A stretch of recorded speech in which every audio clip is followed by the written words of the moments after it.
அப்போ எதையாவது கேட்டா எப்படி கேட்கணுங்க? சத்தமா சொல்லுங்க, எப்படி கேட்கணும்?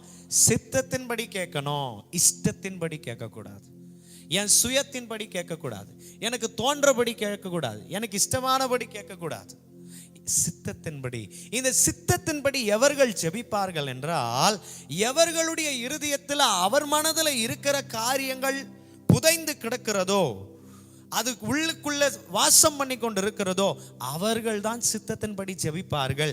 எவர்களுக்குள்ள தேவனுடைய வார்த்தைகள் நிலைத்திருக்கும் என்று சொன்னால், எவர்கள் அவருடைய வார்த்தையை தாழ்மையோடு கீழ்ப்படுகிறார்களோ, அவர்களுக்குள்ள ஆவியானவர் நிமித்தமாய் அவருடைய வார்த்தைகள் வந்து வாசம் பண்ணோம்.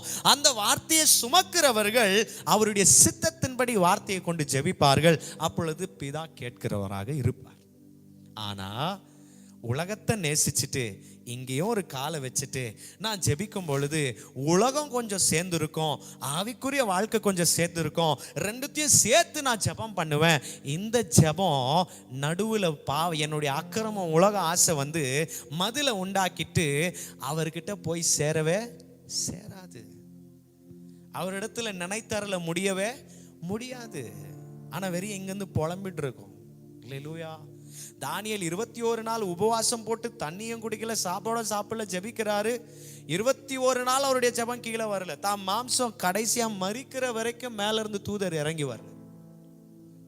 ஆனா மரித்ததுக்கு பிற்பாடுதான் தேவ தூதர் இறங்கி வந்து உன் ஜெபங்கள் கேட்கப்பட்டது அப்படின்னு சொல்றாரு. அப்போ நடுவுல ஒரு வானமண்டலம் இருக்கு இல்லைங்களா?